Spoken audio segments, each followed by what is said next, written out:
Barrister Syed Saidul হক সুমনের খুন হয়েছেন বলে দাবি করছে পুলিশ।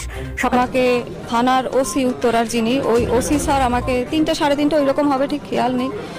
হ্যাঁ দর্শক, এই রমজান মাসে খুবই ভয়ঙ্কর আরও একটা নিউজ নিয়ে আপনাদের সাথে উপস্থিত হয়েছে। সেটি হচ্ছে দিনে দুপুরে বাসা থেকে ডেকে এনে একটা মানুষকে জীবনের তোরে শেষ করে দিচ্ছে। শুধু তাই নয়, জেলের মধ্যে যারা বন্দী আছে তাদের জীবনেরও কোনো নিরাপত্তা নেই। বিশেষ করে আপনারা জানেন যে আওয়ামী লীগের অনেক নেতারা গ্রেফতার, তাদেরকে নিয়েই মূলত এই আলোচনাটা হচ্ছে। অনেকে বলতেছে উচিত শিক্ষা হচ্ছে, আবার অনেকে এটার বিপক্ষেও দাঁড়িয়েছে। তো আসলে ঘটনা কি বিস্তারিত আপনারা যারা জানতে চাচ্ছেন অবশ্যই না টেনে পুরো ভিডিওটা দেখার অনুরোধ জানাচ্ছি আমরা। তো চলুন বেশি কথা না বলে এক এক করে বিস্তারিত ভিডিও দেখাচ্ছি। প্রথমে একটা ভিডিও দেখাবো, সর্বশেষ ব্যারিস্টার সুমন সাহেবের ভিডিও, আপনারা কিন্তু দেখে যাবেন সম্পূর্ণ ঘটনা যারা জানতে চাচ্ছেন। তো চলুন দর্শক, আমরা আপনাদেরকে সেই ভিডিওতে নিয়ে যাচ্ছি এক এক করে। যশোরে চায়ের দোকান থেকে তুলে নিয়ে আওয়ামী লীগের এক নেতাকে কুপিয়ে হত্যা করা হয়েছে। শনিবার সন্ধ্যায় নোয়াপাড়ার বুড়িঘাট এলাকায় এ ঘটনা ঘটে। নিহত জিয়াউদ্দিন পলাশ নোয়াপাড়া পৌরসভার 4 নম্বর ওয়ার্ড আওয়ামী লীগের সাধারণ সম্পাদক ও সাবেক কাউন্সিলর। প্রত্যক্ষদর্শীরা জানান, চা দোকান থেকে পলাশকে তুলে নিয়ে যায় কয়েকজন, কুপিয়ে জখম করা হয় তাকে।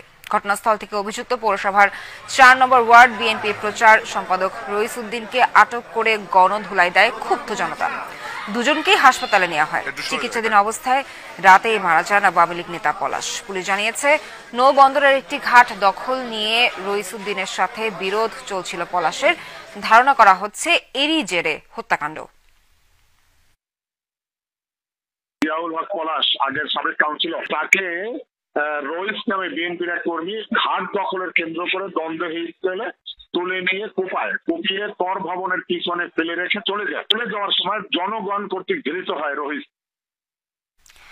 এ বিষয়ে আরো জানতে একটু যশোরের দিকে যেতে চাই, সেখানে আছেন আমাদের সহকর্মী জাহিদ হাসান। জাহিদ, হত্যার ঘটনায় পুলিশ কিংবা নিহত মাদারীপুর সদর থানাধীন খোয়াসপুর এলাকায় 2 সহোদর ভাই এবং তাদের অপর এক চাচাতো ভাইকে রোজার মধ্যে মসজিদে কুপিয়ে হত্যার ঘটনাটি জনমনে, এলাকার মানুষের মধ্যে এবং দেশবাসীর মনে একটি নেক্কারজনক, ব্যাপক নেতিবাচক একটি সাড়া ফেলেছে।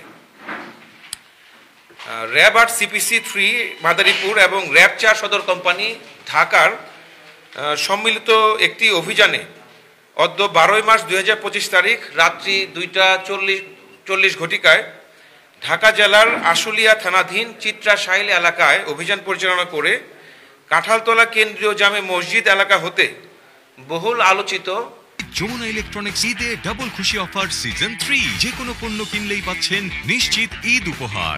চাঞ্চল্যকর এই মামলার 1 নম্বর আসামি মোহাম্মদ হোসেন সর্দারকে আটক করতে সক্ষম হয়েছে।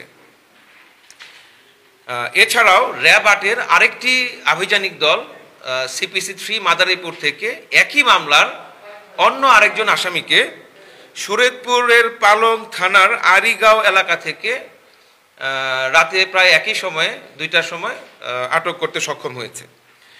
তো মামলার বিবরণ এবং অন্যান্য সূত্রে জানা যায়, মাদারীপুর সদর থানাধীন খোয়াসপুর ইউনিয়নের কীর্তিনাশা নদী থেকে অবৈধভাবে বালু উত্তোলন এবং ইজারা নিয়ে পূর্ব জোর ধরে গত 8 মার্চ 2025 তারিখে আনুমানিক 09:30 ঘটিকায় গ্রেপ্তারকৃত অভিযুক্ত মোহাম্মদ হোসেন সর্দারের নেতৃত্বে এজাহার নামেও 49 জন আসামি এবং অন্যান্য অজ্ঞাতনামা 80 থেকে 90 জন অভিযুক্ত আসামি, তারা যোগ সাজসে বিভিন্ন দেশীয় অস্ত্রপাতি নিয়ে ভিকটিম সাইফুল সর্দার, আতাউর সর্দার তাদের বাড়িতে আক্রমণ করে। তো এই আক্রমণের প্রেক্ষিতে এই ভিকটিম সাইফুল সর্দার, আতাউর সর্দার, তাদের প্রতিবেশী চাচাতো ভাই পলাশ সর্দার এবং আরও বেশ কয়েকজন, তারা প্রাণ বাঁচাতে সেখানকার স্থানীয় মসজিদ সেখানে গিয়ে আশ্রয় গ্রহণ করে, সর্দার বাড়ি জামে মসজিদে। তো অতঃপর এই অভিযুক্ত আসামিরা তারা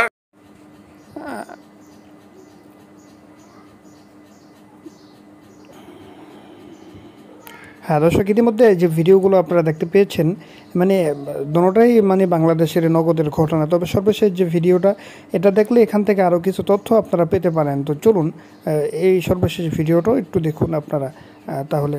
সময় এই সাইফুল সর্দার, আতাউর সর্দার সহ আরও কয়েকজনের, আরও 4 জনের 4টি বাড়ি তারা জ্বালিয়ে দিয়ে সেখান থেকে চলে যায়।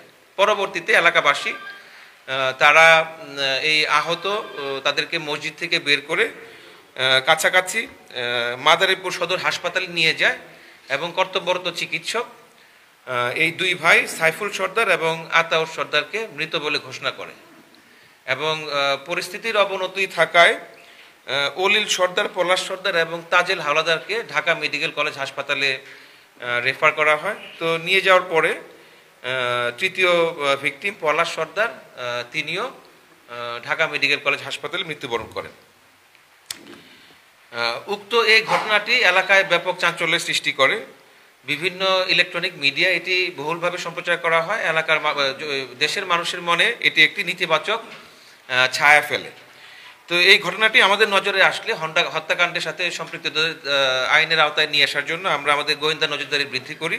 পরবর্তীতে আমরা আমাদের আধুনিক তথ্য প্রযুক্তির সহায়তায় এই আসামিদের অবস্থান শনাক্ত করি। তারা ঢাকার আশুলিয়াতে আছে, এই 1 নম্বর আসামি, এবং পরবর্তীতে র্যাব 4 তাদের সহায়তায় আমরা ঢাকার আশুলিয়া থেকে গতকাল রাত 2:40 ঘটিকার সময় এই 1 নম্বর আসামিকে আমরা আটক করতে সক্ষম হই। গ্রেপ্তারকৃত